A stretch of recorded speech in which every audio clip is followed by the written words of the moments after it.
ngayon, bago tayo magsimula, punta tayo sa Drive.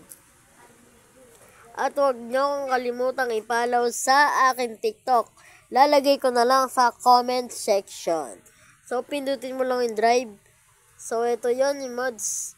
So, pag ganyan, may lalabas na ganyan, pupunta kayo sa Chiber, kung saan. Ito yung mods. Tapos, lalagay nyo yon yung password. Di ko napapakita kasi ilalagay ko naman doon yung password. So, ayan, bago tayo magsimula, itong APK muna ang install natin. Install. Click more. And then, install anyway. So, open lang natin. Okay. And then, allow.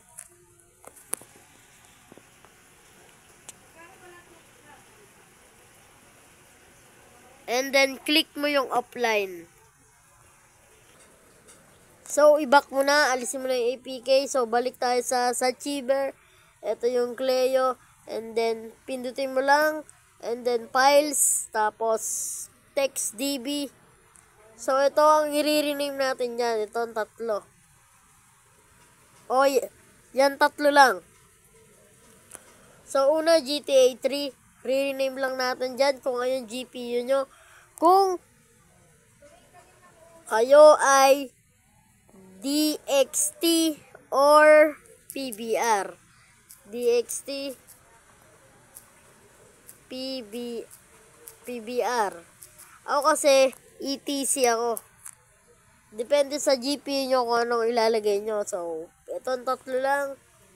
Ganun ulit sa pangalawa. Itong tatlo lang din. So, ganun din dito sa TXD. Itong tatlo din.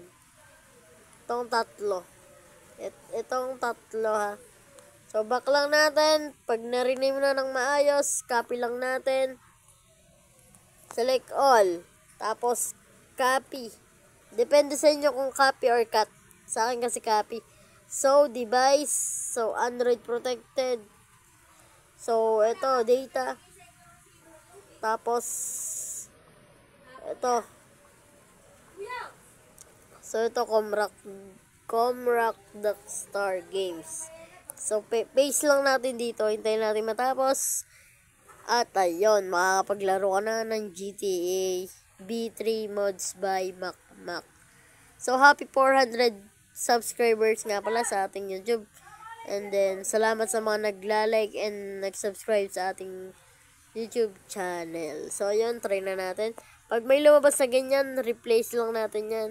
And then, okay na. So, subukan na natin maglaro ng GTA.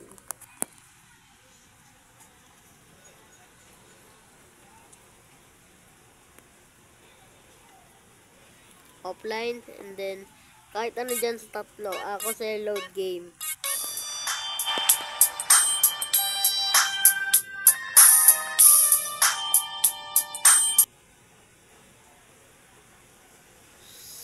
So, ayan, okay na.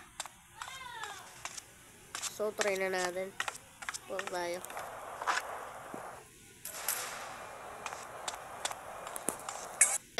Magana tayo. Check na tayo ng motor. So, ayan